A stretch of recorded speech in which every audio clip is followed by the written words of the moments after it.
Hello YouTube, WJ's Handy out here, and today for the 2010 Crown Vic I'm going to install this rear view mirror. It has a forward facing camera that will record your driving and also has a backup camera for when you're going in reverse. You can see what's behind you. So you want to plan before you drill or start running wires or anything, because basically if you don't start at the end point where the camera is, you'll have to cut wires to fish them.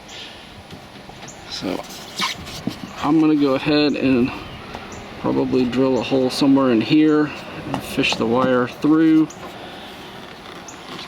I'm going to have to try to find it in here and run it down into here, zip tie it onto there, and then run it through the cabin. It will come out somewhere over here. We'll run it down the C-pillar through here. The Crown Vics have this awesome little wire area so that you can run wires from the front to the back of the vehicle. It will come out up here in the front and then run up the A-pillar along the roof line into where the rear view mirror is. At the same time, I'm going to have to run the power cable, and for it requires a cigarette lighter plug. Here's the thing, if you cut the cigarette lighter plug off and you hardwire it, then you'll be putting 12 volts, and it's probably a 5-volt system. They almost all are when they have the cigarette plug and then the USB cable on it. So I'm going to have to add a cigarette plug connector somewhere over here probably that runs off of accessory power, or what I may do is have it switch from battery or accessory like I did in my other Crown Vic. I'm going to see how this one operates before I do all that, because it may just need full-time power or it may only need accessory power. I'm not really sure. So to remove this black panel here, you want to start by releasing your reverse lights. They're just basically a quarter turn and they slide out of there. And then there's 6 of these, and they're 10mm. I've already cracked them loose. Kind of long nuts. So there's 1, 2, 3, 4, 5, and 6. And then just to make things more fun, there's another 10mm nut there and there. Next, you want to remove these 2 bolts. They're 7mm, and then there's 2 7mm bolts there. And then just pry it off. It's probably been glued or RTV'd down by the department. Upfitted the floor. Just take your time. If you missed a bolt somewhere, you'll get a lot more resistance than what I'm doing.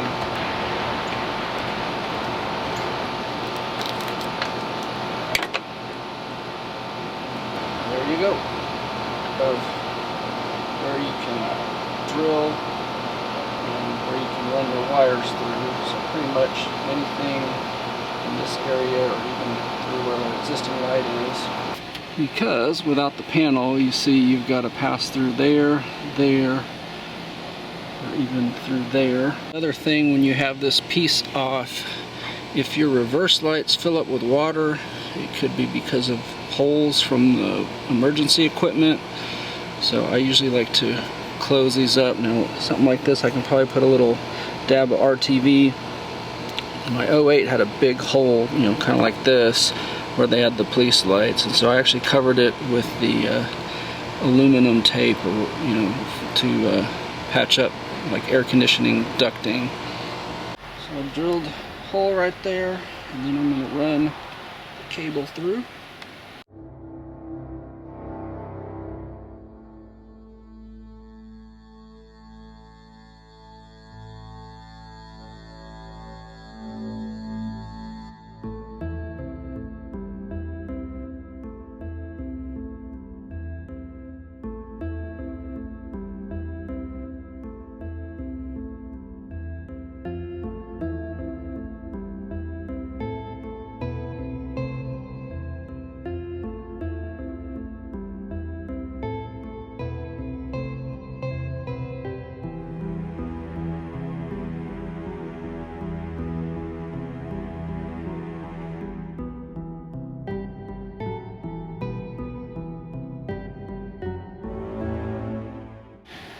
So run a fish stick through the trunk, started on this end over here and pushed it up through, and when I could see it up here I pulled it through, and I've taken the camera wire, run it across to here. I'm going to tape it to the fish stick, pull it down, and it will pop out over there.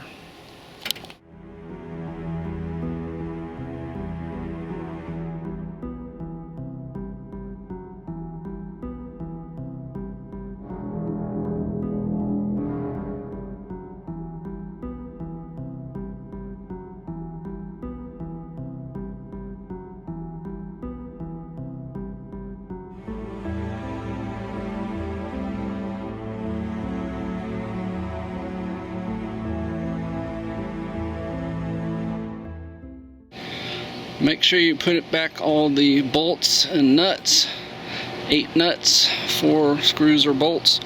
Don't tighten them down too much. Remember, they're going into plastic and it's real easy to break them, so just snug them up a little bit. Red wire is your power source. It tells it when to switch the reverse camera on. So you need to connect it to your hot on your reverse lights, which got black, white stripe. Is going to be your hot, so just connect it there. I like to solder, so I'll strip this back a little bit, wrap this around, solder it, and take it back off. And you see the fish stick there that passed through. It's right up here by the rear seat. Just kind of push the seat aside, and you can see in there, just push your fish stick through. It'll come out in the trunk, and then just tape your wire to it, pull it through, and now you're in the passenger cabin. So I zip tied the cord there, that way it will hold it there. It's got plenty of play. I'll cut the end off the zip tie later. I'm not worried about that right this second. I'm gonna opt to take this wire now that it's in here and actually run it through the roof and bring it down over there rather than trying to run it along here. It might fit if I ran it this way, but it's going to be a real tight fit, and it actually will be a more direct shot to just pull this trim panel and fish it up under the headliner there. So you'll have to decide whether it's less work for you to remove the headliner or to just try to fish the wires across the headliner from the back to the front. If you're going to remove the headliner, you're going to have to remove the plastic trim on the A, B, and C pillars. You're going to have to remove everything that's screwed into the roof. So your lights, the little luggage handles, or if you have grab handles in your car, and your sun visors. Most of them are pretty straightforward. There's going to be screws. They may be Torx size or some weird size that I don't know why they like to do that, other than to make sure that people don't work on their own cars. But you get all of that out and then you're not done, because according to the Ford manual, it's also glued in. And here's the other concern that you're going to have. You may only be able to drop it down a little bit into your car. You may not actually be able to remove it. So for running wires, that's no big deal. According to the Ford manual again, it says if you remove it from the car and you have to fold it in half, you have to replace it. Now, I don't know, I'm assuming they mean actually fold it in half, as in like a crease or where it breaks, as opposed to just kind of bending it, because obviously it's so large it wouldn't just easily slide out any of the doors. So anyway, that's just something to keep in mind. I'm really torn at this moment. I'm not sure if I'm going to remove the whole headliner or just try to fish, because I can probably run a fish stick from there up to the front and then pull the wire across there. So like I said, trying to avoid having to remove a bunch of extra stuff that I wasn't wanting to remove. However, I am going to have to take that down and clean it, because that's just as dirty as the gear shift and turn signal knobs were.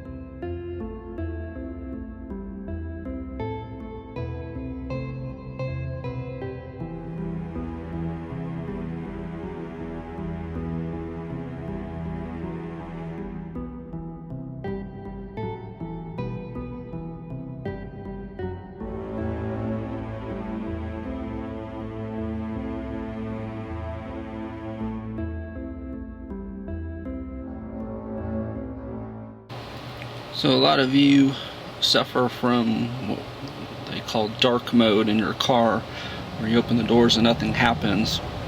I've done videos to show you how to do workarounds. I know there's ways with Forescan or going to the dealer that you can activate that if you have a newer model. If you have an older model, you're lucky, there's just a wire under the glove box. But before you go through all of that, check here, because oftentimes they just pull the bulb out. And if you don't have a bulb right there, 194 bulb, then you obviously won't have light no matter what you do. So I just put in a Lay's Fit 194 LED. They're not polarized, so I will have light now. And you see, with the stuff that I've removed, you can pull down the headliner a little bit, at least enough to fish your wires.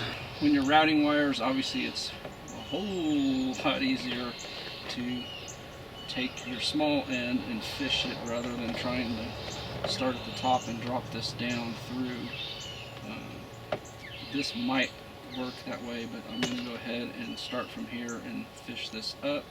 We're going to run it up the A-pillar, across the roof, and drop it down by the rear view mirror.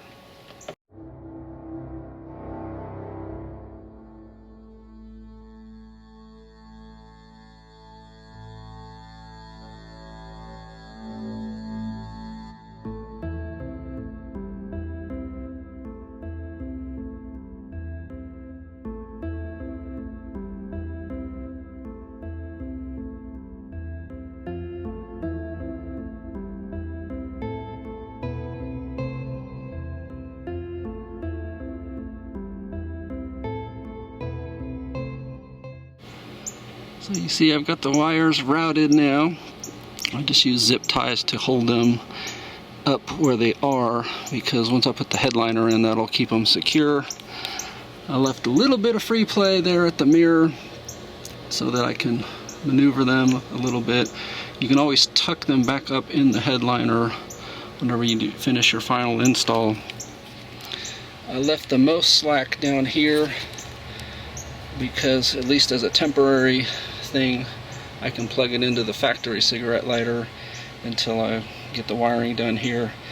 That serves two purposes: one, testing, and two, like I said, it's just a quick, easy thing to do until you spend the time to actually wire in here. And there's the routing on the A-pillar. Of course, the sun is making it hard to see. So now I can reattach the headliner. I'm going to put the glue there where they've got it in the factory locations. I'm just going to use a little bit of RTV. I don't know what glue that is, but that'll hold it, especially when you consider that this is primarily held up by all the things that are bolted in.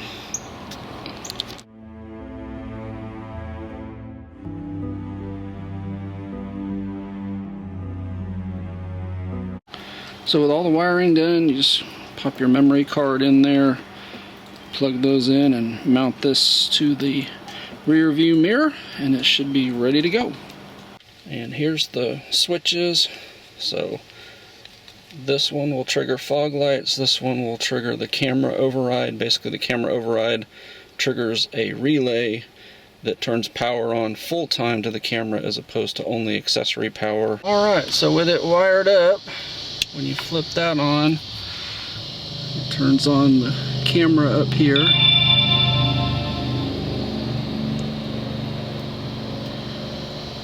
So you can see just the default mode, it shows the backup cam and the forward facing cam there. And then when you put it in reverse, this camera comes down here. So like I said, the reason for this override switch here is just so that you can record when the car is off if you need to. And then like you see, this went off even though it's still recording. So you can set that in your settings for this to go to quote sleep. I think I have it set at 30 seconds.